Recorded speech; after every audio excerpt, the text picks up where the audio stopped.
morning. Pauwi lang namin galing magsimba. Ay, itlog lang. Nandito yung mga friend ko guys. At ano kami guys, nag-almusal. Yan guys. Sis Nora, pahingi na nga lang din ng isang kanin. Ayan, Kuya, sis dagdagan Nora. ng isang kanin. Yan guys, maraming pagkain. Para magusto. Kasi saglit lang yung comment kami.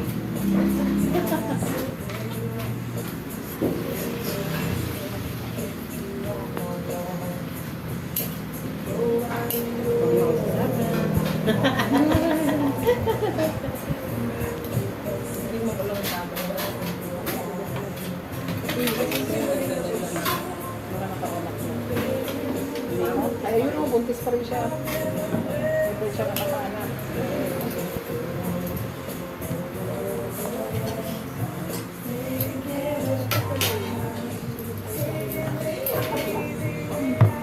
Ano ginawa natin yun?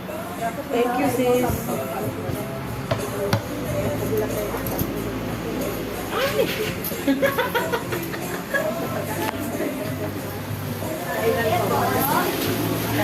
Kita-kita ang mag-sister. Sabihin mo, alam na may position.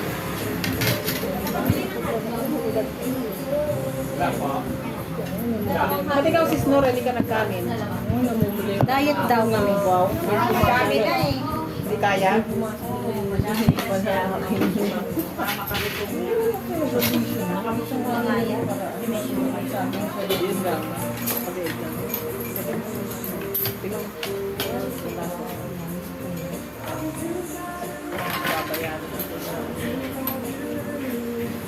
Ginawa ka si Sister Nora. Salamat sis. Maraming salamat po Lord sa mga bagong pinagkalog mo sa amin. Salamat po Lord sa mga bagong darating.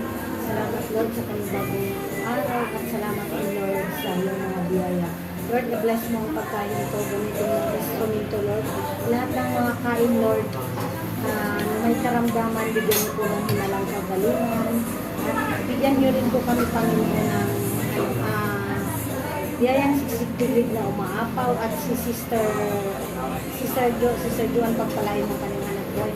Kaming lahat na magkapatid dito sa Panginoon, i-bless mo ang aming boy, i-bless mo ang aming mga mahal sa buhay, sa pangalan ni Jesus. Amen.